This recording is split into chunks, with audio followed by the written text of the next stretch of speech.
All right, fam, have you ever been swimming in a pool and your brain just goes, what if there was a shark in here? I mean, there's no way it could possibly happen, right? Unless, of course, you live in a town where the mayor is so dumb, he builds an entire water park with giant pipes connecting straight to the ocean. And thanks to his underground crypto mine, now there's a literal giant white shark catching bodies in the damn kiddie pool. Yeah, it's from the guy who directed Sharknado, so you already know it's going to be a wild ride. But don't worry, because I'm here to break down the mistakes made, what you should do, and how to beat the mutant sharks in Water Park Shark. Oh, and by the way, throw us a like on this video and check out our member.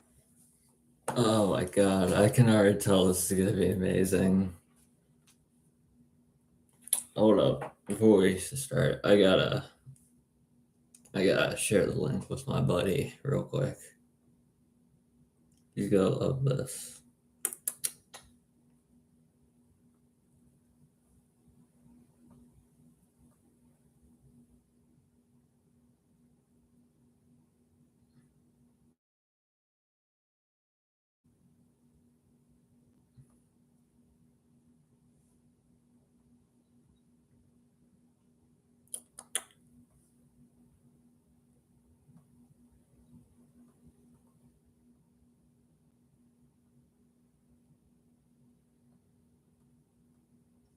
Alright, back to the video. Ships for all kinds of exclusive how to beat action. Now, on to the episode. All right, today's story starts one ordinary night on the beach, where a bunch of thirsty teens are out chilling around this weirdly familiar-looking bonfire. They're making out, drinking a couple brewskis, you know, the usual stuff that you see at the beginning of Jaws. I mean, Water Park Shark. Until these two kids, Lisa and Randall, decide to sneak off for a late-night swim. Only instead of getting in the ocean, they turn around and head to the local water park. And that, my friends, wait for it, was their biggest mistake. Now, Randy's a little worried about getting caught, but Lisa's all like, chill, man, people do this all the time. Plus, the security cameras don't even work. So what could possibly go wrong? Well, little do they know, the park's not really empty. And there's a 20-foot great white waiting to put them on a t-shirt. So they're making out in one of the pools when out of nowhere, a shark swims up and chomps Randy right in the ass. And as he's getting ripped apart, Lisa panics and runs for the slide. So you think the shark's about to jump up and grab her, right? But nah, because that's when an absolutely massive great white comes down the slide and takes her out. And that already makes 2 down with 11 more to go.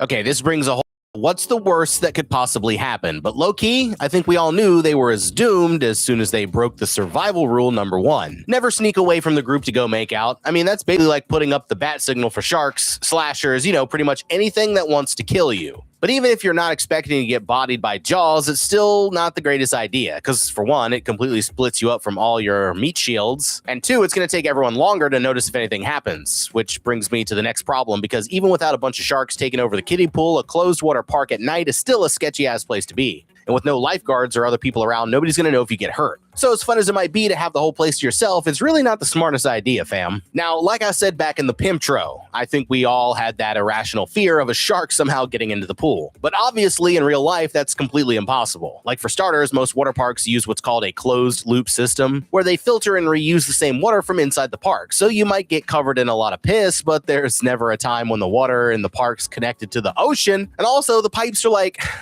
a few inches wide at most. So there's literally no way a big-ass shark could actually fit through. And even if it somehow did get in, the pool's full of chemicals like chlorine, so it would be dead in a couple hours anyway. And also, a shark's It's also just... Hold on. I'm trying to think. Because I know sharks typically live in oceans. Can they survive in, like, non-salt water? Like fresh water? Because I know some species of bass can, like, survive in both salt and fresh water. most powerful move is attacking from underneath, but since the pool's so shallow, that means it can't dive down. So if it was me and I noticed the shark in the water, the best thing to do would be to stay calm, keep an eye on it, and slowly head for the edge of the pool. And if it got too close, I'd just grab the pool cleaner and just use it to fight it off, and then just get to dry land, walk, not run, to the nearest exit, and I would be Gucci Mane. The next day, this dude Austin gets to town and heads to the water park, where so far everything seems pretty normal. He's a hometown hero from back in his high school football days, but he messed up his legs so bad and he never made it to the league. And now he's back in town looking for a job after mysteriously disappearing for a while. More on that later. So he meets up with his dorky old classmate Clark, the park owner / current mayor, and his old coach, played by Baywatch's David Chakasi. Nice to see you, Coach. Then goes to see the head lifeguard, Makalia, his former love interest's sassy younger sister. She gives him a whistle and a couple pro tips. I'm just posting something on Reddit, by the way, in case you guys are wondering what the hell I'm doing. I'm also scrolling through like the death battle matchup subreddit. So yeah.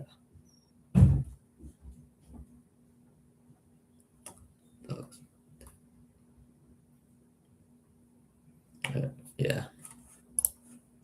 Then sends him out on patrol, and that's when he literally bumps into his ex-girlfriend, Peyton, or as they call her these days, Police Chief Ivy. Turns out she took over the job when her dad retired, and she was actually looking for our boy, since he's got 1,500 V-Bucks worth of parking tickets to pay. So he promises to meet her at the station in the morning, then goes back to scoping things out around the park. When out of the corner of his eye, he notices something big swimming near the bottom. But this one girl sees him staring and goes, "Hey bro, what's your problem?" And he's so embarrassed that he just walks away. That night, he heads over to meet Coach at the local bar, where they get into a little scrap with a couple fellas who keep harassing the waitress. But Peyton just walks in as he's opening up a can of whoop-ass and tells everyone to call it a night. And on his way out, he bumps into this mysterious fella named Crawford, who starts asking him to come back to the team. Only it doesn't seem like he's talking about football. But whatever it is, he tells Austin to think about it and says to meet him in the morning if he's up for the deal. So Austin and Coach grab a sixer and head back to the old field for a motivational chat. But while those two are busy yapping about the importance of facing your problems, those two guys from the bar head over to the park and get in the pool. Apparently, the boss hired them to mess with the fuse box on one of the slides for some reason. But they start arguing over how to do it until one of the dudes gets fed up and decides that he's done. Only right as he goes to leave, a shark grabs his leg and drags him under. The other guy turns around all confused, but there's no sign of his friend, and a bunch of blood starts coming up in the water, and suddenly the shark leaps out, forcing him to run for the stairs. But he is too slow, and it catches up just as he gets to dry land, dragging him back in and making 4 down with 9 more to go.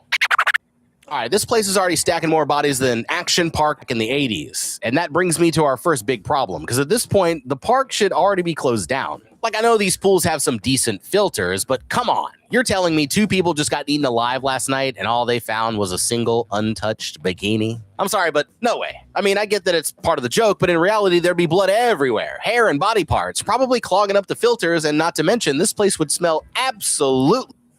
Not to mention that piece of swimwear was also just in perfect tap. Like, no rips and tears, nothing. Like, the no blood thing is by itself just contradictory to what just happened, but not a single tear.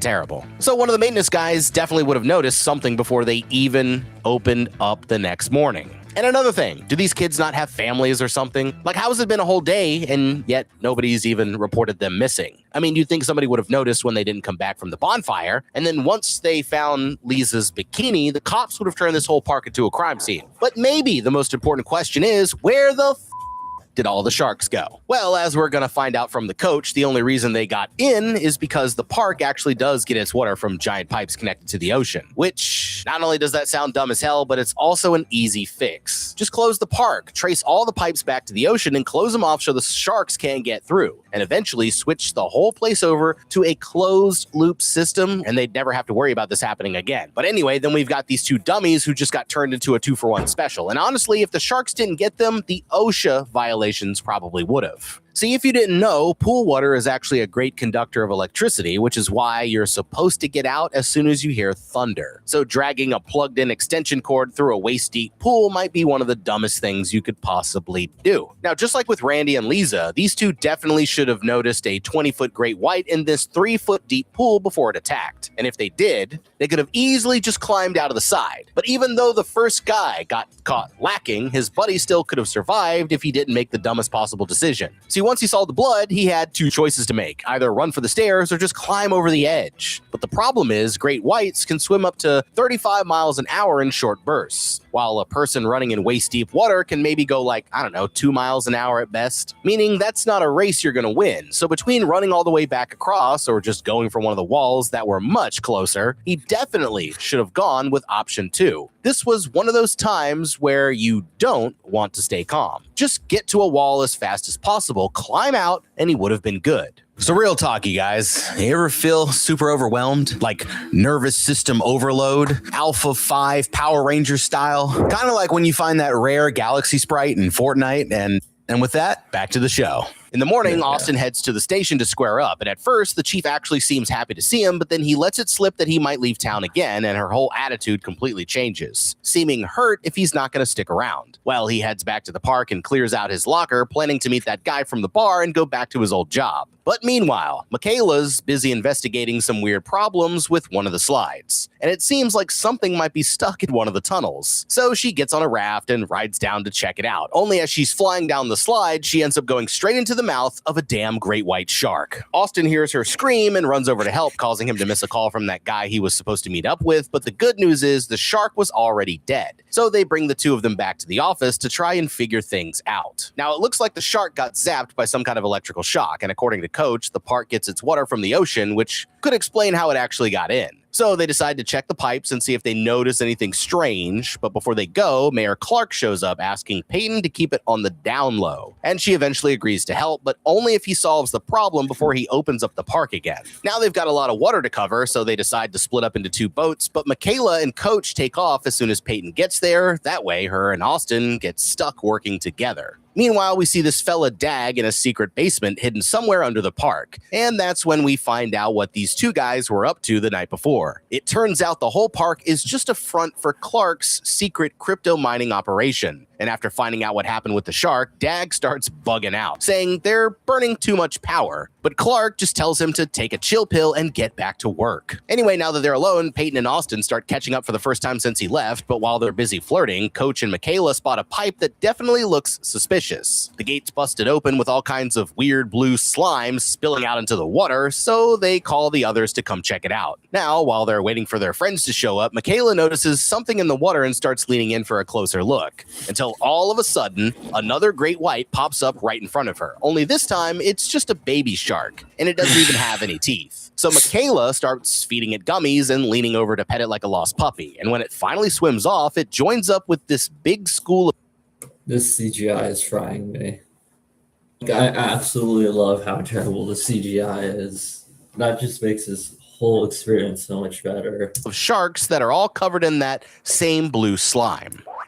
All right, something fishy's going on here, and I'm not talking about the mayor's secret crypto scheme. But now that they've just found the source of the problem, the rest should be easy. First, though, we got to know what a disaster this park is, because at this point, it's honestly getting comical. Like after 2 more guys just got smoked last night, now we've got 4 bodies clogging up the drains, and yet nobody's noticed a thing. And then we've got our girl Michaela, who would have been toast if the shark wasn't already dead. But that just comes down to basic water park safety. You see, in reality, if they thought a slide was clogged, they wouldn't just send someone down there to check it with their face. They'd shut the slide down, walk it out, and if they found a freaking great white shark in there, then yeah, obviously it's time to close the park. I mean, no offense, but I think you can tell Michaela's not really the sharpest crown in the box, because after almost getting killed by a shark on the damn water slide, she noticed a big, mysterious shape in the actual ocean and said, you know what? Let me try and pet that. Like, girl, be serious right now. Survival instincts of a damn quesadilla, I swear. But anyway, now that they've found where the sharks are getting in from, it should be pretty easy to solve the problem. Like, first, they need to stop any more sharks from getting into the park, so I'd weld the entire pipe shut until they're able to fix the grate. Easy. Now we've got to assume that there could be more sharks hiding all over the place, but the answer for that is simple. Sharks can't survive outside the water. Water parks are built so that they can drain the rides for maintenance. So I'd just start draining out the rides one at a time until there's nowhere left for the sharks to hide, and then at least we know that the park is safe.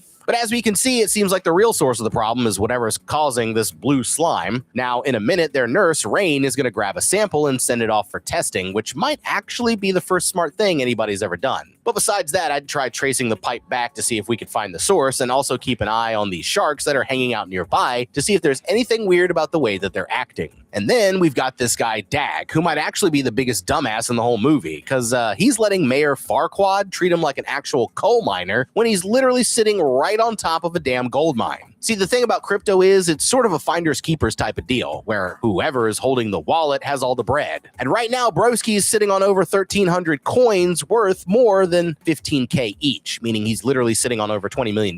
So instead of just letting this dork boss him around, I'd just pocket the coins and dip, and then I'd be set for life. Back at the first aid station, Nurse Rain actually did a little autopsy on the shark, and sure enough, it was covered in the same exact stuff. So she takes a sample to send to her friend at the lab, hoping they can figure out what it is. While down in the basement, we see that it's actually coming from Dag's computers. The others head out and start checking the park for any more signs of trouble, but for now, everything looks completely fine. So even though Austin is still second-guessing it, Peyton decides it's safe and goes looking for Clark. Now, what's funny is he mentions finding some random fish over by the lily pads, but besides that, he swears there's going to be no more problems. And she finally agrees to let him open the park, having no idea the sharks are still there. Well, things start out normal enough until suddenly Peyton spots a shark swimming in the lazy river, so Austin dives in and pulls this random lady out of the way, only to realize it's just their dorky mascot Simon. But while they're distracted, the real shark disappears back into the pipes. Worried, he heads over to Clark's office saying they need to close up again, but as you'd probably expect, the guy doesn't want to hear it, and starts going off on this crazy rant about why they need to stay open. You see, back when he was little, he really loved this one special horse on the Coney Island Carousel he nicknamed his Cinnamon Sriracha. But on the day his parents finally took him, the ride was closed, and it seems like that really screwed him up in the head. So apparently that's why he refuses to shut down the park, even though Austin just thinks he's a nut job. Then there's this random maintenance worker clearing out one of the drain pipes across the street, but as he reaches in with the skimmer, he suddenly vanishes into the pipe as a bunch of blood comes.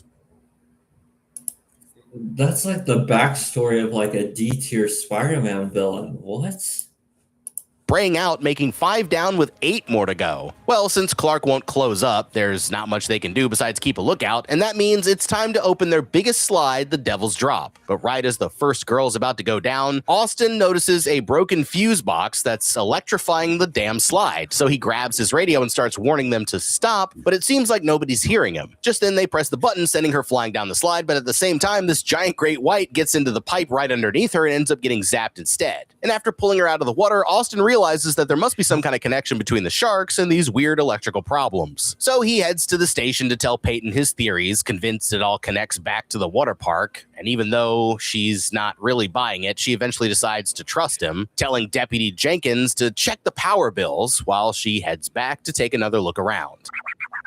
All right, I'm going to be honest with you, Chief. You're fumbling this one big time, and you should probably get it together before you're out of a damn job. Like, first off, how are you going to claim you searched the whole place, yet there's literally a great white just chilling in the damn wave pool? Like, in case you've never watched a single episode of Shark Week, great whites get up to 20 feet long and weigh more than 2,000 pounds. So even in a wave pool, that's pretty much impossible to miss. And if anything, it should have been the first place they checked, since it's the deepest pool in the park and the easiest place for sharks to hide. Plus, before she let him open up, Clark literally mentioned finding a bunch of random fish near the lily pads. So why not just search there and see if you can find where they're coming from? And then we've got this maintenance worker getting bodied in the middle of his day job. But he wasn't just out there randomly wandering around, like he probably had a schedule and other jobs to do that day. And when he never showed up, his boss definitely would have been wondering what happened. So just like with the others, somebody probably should have noticed that he was gone by now. But on the opposite side of things, somebody needs to tell my boy Simon to take the rest of the week off, because the last thing they need is someone swimming around dressed like a damn shark. And yeah, his costume is absolutely terrible, but apparently it was convincing enough for Chief Peyton to almost blast him. So for his safety and everybody else's, I'd say it's time to put the mask away until this is all over. Now, as dumb as they've been so far, the most dangerous thing right now isn't even the sharks, it's the live electricity leaking into the rides. And sure, Clark might want to keep the place open, but if he's smart, closing it down actually makes a lot more sense, because even if one person gets zapped, they could be shutting down this park for good. And with the shady stuff he's doing behind the screens, it's better for him if they don't draw any outside attention. Well, at least now Peyton's finally taking it seriously, and they still have a chance to stop this before it gets any worse. So if it was me, the first thing I'd do is get everyone out and shut down the whole park again, and then I'd shut off all the power and bring in an actual electrician to find the root of the problem. And when it comes to the sharks, I'd split up the park into a grid, drain the rides like I mentioned before, and search the whole place one area at a time until we knew there were no more surprises.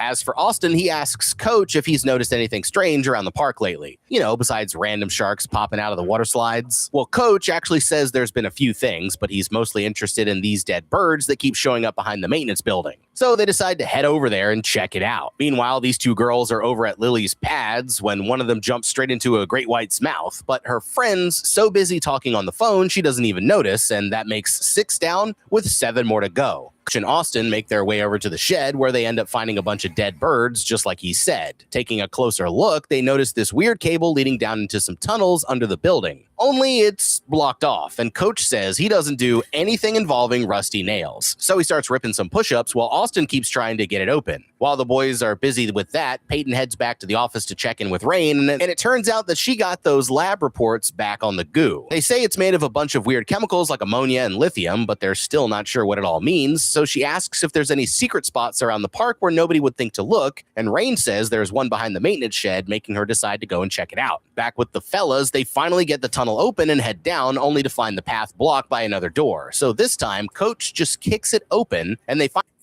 Don't scientists got like rats for that stuff? Feel like you could easily find out if you just test it on rats. Unless this only works on fish and not mammals.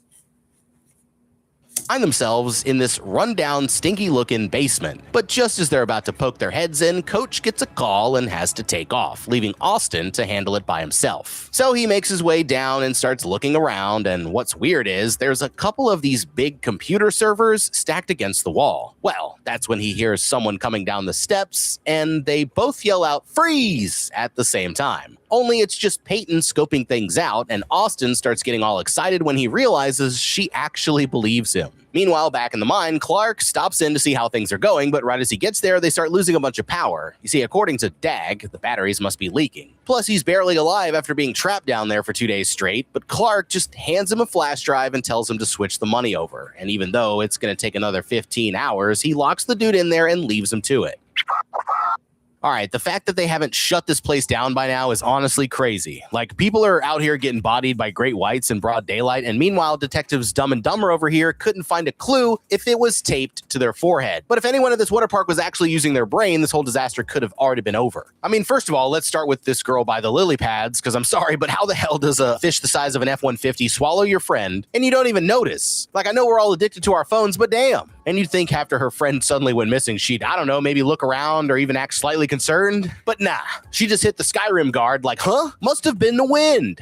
That's an L friend, I'm not gonna lie. Now, if this girl had even the slightest amount of situational awareness, she could have warned someone there's a damn shark in the pool, they'd close the park, and nobody else would have to die. But since everyone here is completely oblivious, I guess that's just not gonna happen. But with that being said, there's actually a way Austin and the chief could catch whoever's behind this right now if they're smart. You see, down in the basement, they just noticed all these weird computer servers, right? And they don't know what they're connected to yet, but if the park's having power troubles, it doesn't take a genius to realize that might have something to do with it. So there's 2 approaches that they could take here. First, they could try leaving everything exactly how it is and then set up some hidden cameras, check the security footage, or just sit there and wait in person and try to figure out who put the servers there and why. Or they could always just unplug them and see what happens, since there's a good chance whoever's using them would come running as soon as they turn them off. And either way, that would lead them straight to Clark and his crypto mine, which explains all the electrical problems and all the weird goo that's all over the sharks. And there you have it, mystery solved. The others keep searching the basement until they find something interesting. It's a giant fuse, like the kind they use for spotlights, and that leads them back over to the football field to look for some more clues. They start yapping for a while about the good old days before they broke up, but just then Peyton steps on a key card from the water park, and a minute later all the floodlights start flickering on and off.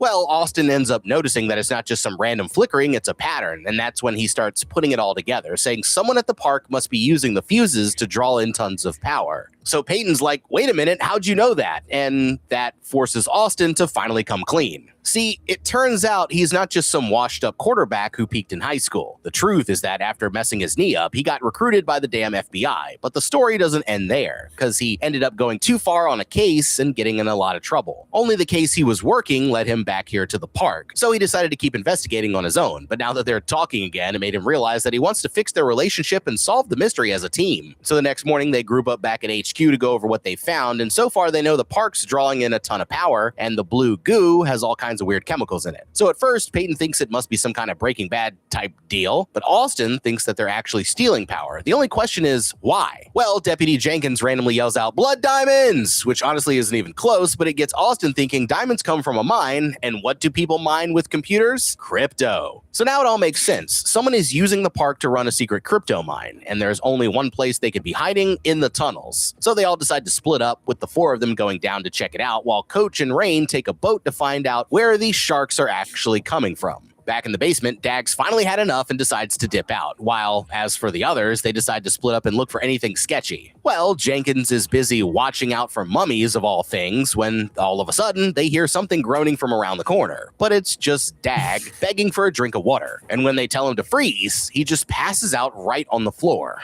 Then on the surface, Coach and Rain spot a giant pipe with a bunch of blue goo floating around the outside, so they pull over and head inside for a closer look. Okay, why do I feel like we're just going around in circles here? I guess that first pipe wasn't the only one these sharks were getting in from, but now that they found toxic waste pipe number 2, wrapping this up should be pretty simple. Now, first of all, they're making me feel like a broken record here, but if the chief was gonna treat this like a serious investigation, just close the damn park already. I mean, you can't exactly do any serious police work with a bunch of random people all running around the crime scene, now can you? And not to mention, the water's electrified, full of toxic blue goo, and infested with big-ass sharks. So there's absolutely no reason this place should even be open until after they figure out what the problem is. Anyway, now that they found another place where the sharks are getting inside, I'd obviously just call Chief and have her kick everyone out of the park. But then we got to do whatever we can to stop more sharks from getting in, and since they don't have the tools to fix the grate right now, I'd say their best bet is to just close the emergency hatch if it has one, or call in some guys with a backhoe to push something really heavy in front of the opening. And then all they have to do is turn off the pumps so they stop bringing in fresh water, turn off all the power so there's no more surges, and after that it's simple. You just drain all the pools until there's no chance that there's any sharks left. And while they're doing that, have someone put pressure on Dag until he spills the beans about the mayor's secret crypto basement. Then just head down there, shut down his little operation, call in the EPA to clean up all the goo, and they're good to go. Back with Austin and the chief, they end up stumbling into the mayor's secret power room, and that's where they find a whole bunch of batteries leaking toxic chemicals into the water. So the chief points out that since sharks have a great sense of smell, maybe the chemicals have been driving them nuts. Well, right at that moment, one of the sharks starts breaking through the tunnel where Rain and Coach are checking things out. So they take off running as the wall just explodes, and a bunch of giant great whites come flooding in. Austin and the chief happen to get there just as the other two find a way out, but it looks like Rain got bit during the escape, so they pick her up and rush her out of there just in time. Back at HQ, they patch up Rain's leg while Austin and the chief start questioning Dag, but when they ask who put him up to it, all he says is, "I did it for the park," which makes Peyton realize that Clark was behind it all along. So they storm over to his office and start confronting him for causing all this trouble. And at first, he's just trying to blame the whole thing on Dag, but right as they're about to arrest him, the sharks start attacking the wave pool. And they rush over, making Clark promise to stay put, but of course, the second they're gone, he just gets up and takes off. By now, pulls and crashing straight through the water slides, and realizing they might need backup, Rain and the deputy decide to head out, leaving Dag on his own. Austin gets to one of the pools just as the shark leaps out of the water, pushing a girl out of the way just in time. Then Rain comes over and hits one of them with her defibs, and shockingly, the whole This seems like the type of thing that those cops from that one show would deal with. What was it, like The Rookie or something? It's like remember that trailer for that season that had them? Was it 911? It was like a trailer that showed them that they had to deal with meteors or something. Apparently a B-NATO happened in the show.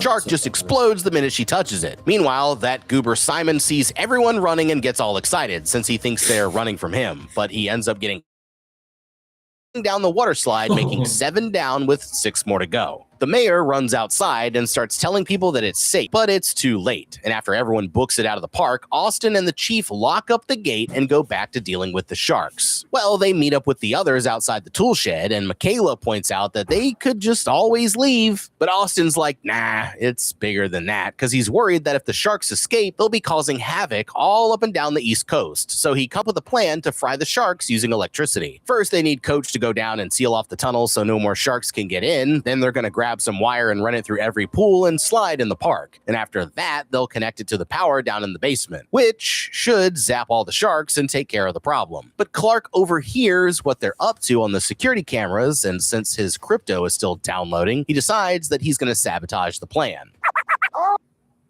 Okay, I guess this dude Clark's not going down without a fight, but when the guy who's so dumb he connected his water park to the actual ocean is outsmarting your entire squad, that's how I know that you done f***ed up. And I'm mad. So let's get this dummy Simon out of the way first. My guy, I get you're a drama student and not a Navy SEAL, but if you see a 2,000-pound shark coming at you, your survival instincts have to kick in at some point, right? So just get out of the damn way. Honestly, though, it's not even his fault. Like, the poor guy's just trying to do his job, but for everybody else, that's a different story. Because then we've got Dag here, who actually smartened up and decided to bail, but he made one giant These are some like hungry shark levels or man-eater levels of shark. mistake. He left without taking the damn crypto wallet. And even if it wasn't fully downloaded, that's still like 10 million bucks he could be walking away with. But he fumbled the bag under absolutely zero pressure, so better luck next time, I guess. But when it comes to dummies, the Chief and Austin have to take the cake, because they came up with this whole elaborate-ass plan to zap the sharks, when the real solution is what I've been saying.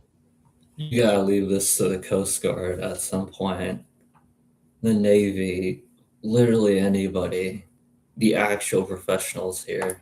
The entire time. Just drain the damn pools. That's definitely got to be easier than whatever dumb shit they're about to do right now, but I guess all the sunblock and pool water must have finally gone to their heads. And when you're getting outplayed by a guy like Clark, that's how you know that you have f***ed up. Austin and the Chief start by hooking some wires to this random breaker that's not even connected to anything, while Coach grabs some propane tanks from behind the shed. But when they get to the wave pool, all the sharks are completely gone, and Peyton thinks that they must have gone back down into the tunnels. So Michaela decides to get in the water and run a cable down the drain, even though her sister thinks it's a bad idea. As for Clark, he just waits until they're gone, then sneaks over and puts a lock on the power box, and with only 15 minutes left before he's got crypto, he decides to head down and see what's good, only to realize that Dag is nowhere in sight. Suddenly, one of the sharks breaks straight through the wall and starts going after Michaela, so Peyton pulls out her strap and opens fire, taking it down only for 3 more to follow it through. And jumping in, she swims over and pulls her out of the water at the last second. With the wires in place, they run back to the power box, only to realize that it's locked up, so Peyton grabs some bolt cutters and they flip the switch just as Clark finishes his download. But it looks like they've got another problem, because it turns out that their plan did not work, so they need a way to boost the electricity. Well, that gives Coach an idea. See, he's got a lifetime supply's worth of electrolytes back at the guard shack, so they're gonna fill up a giant lobster bucket with the stuff, and when it tips over, they'll flip the switch and zap all the sharks. They also still need to block off the tunnels, so Coach goes to grab another propane tank, only to find that guy Dag hiding under the stairs, who says he wants to help. So he takes one of the tanks and sets it up down in the tunnels. And as for Peyton, she grabs a t-shirt cannon and starts launching bottles of electrolytes into the bucket. While back in the server room, Dag pulls up on Clark, but Clark's already come too far to give up now, so he grabs Dag's stuffed animal and uses her as a distraction, tossing her at him as he runs for the door. Michaela finds the Chief just as she's launching the last bottle into the bucket, only this time she accidentally misses and it ends up getting jammed inside the machine. At the same time, the girl sees her pet shark Gums and runs over with a raft, trying to get her out of the water before they all get zapped. Dag calls up Coach, saying he's only got 1 minute to blow the tunnel, then he'll throw the switch. While back in the park, Clark accidentally bumps into Peyton, causing him to drop the flash drive. Austin walks over and grabs it before Clark can pick it back up, and the guy starts trying to act like it's full of pictures or something. But they already know what he's up to, and after catching a football from the Chief, Austin puts the flash drive through the... This is some Tubi level writing, bruh. Oh, it's so horrible. It's good.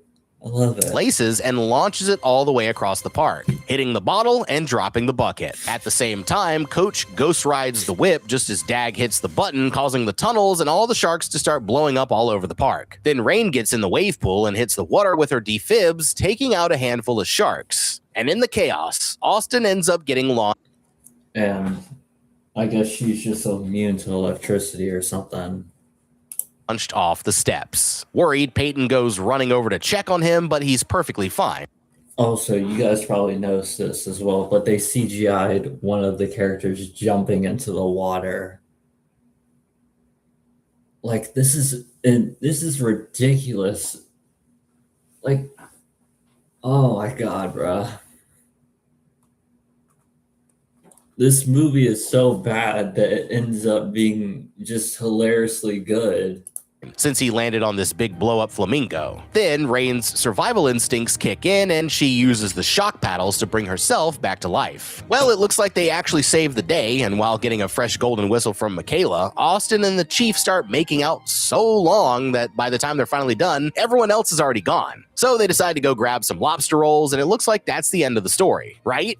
Well, not exactly, because not only did Clark manage to get away, but he ends up meeting with that same FBI dude who was watching Austin. And instead of locking him up, he says they're gonna need an even bigger park to steal even more money. Only this time, he makes him promise there won't be any sharks. But if there's anything we can learn from what happened here, it's probably this. Ooh, that sounds like a sequel. Ooh. The only thing worse than piss in a pool is a shark in the water park. Water park shark. I mean, let's give it up for the team behind this one. Yeah. That was fun.